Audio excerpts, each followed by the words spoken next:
The dump truck driver charged in a 2016 deadly crash in Meigs County has been sentenced to 6 years in prison. The victim's family members say they're outraged. Channel 3's Jake Chapman is live in the studio with more. Jake? David, John Wesley Bennett was sentenced to 6 years in prison after he pled guilty to 4 counts of leaving the scene and 4 counts of vehicular homicide. Lisa Denton-Silas and her husband Kevin Silas say they lost their son in that accident and believe Bennett isn't serving enough time for this. 4 years, and it's still very hard, to say the least.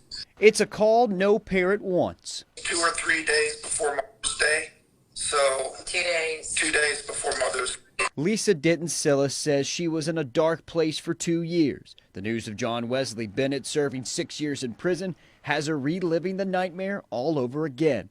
Bennett is accused of causing the deadly crash that killed her son. Basically, it's not like you think about them every day. You think about them every hour of every day. Sorry. We weren't even able to go to the funeral.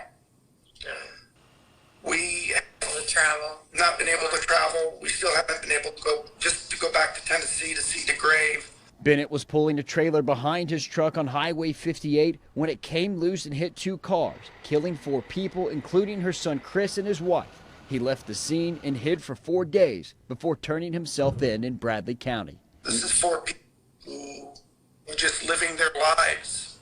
They were innocent. They had nothing to play in this. Bennett is also serving 18 years for 2 other cases, which is why they are confused about the sentence.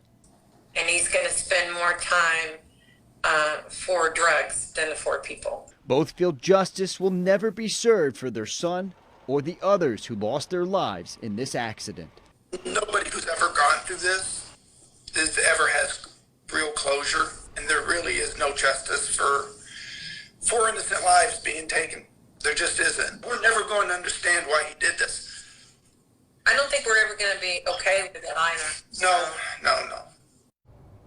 The Silases told me at the end of that interview they want to speak out about this to bring attention to certain laws in the state of Tennessee and hopes no other family has to go through what they did. In the studio, Jake Chapman, Channel 3 Eyewitness News.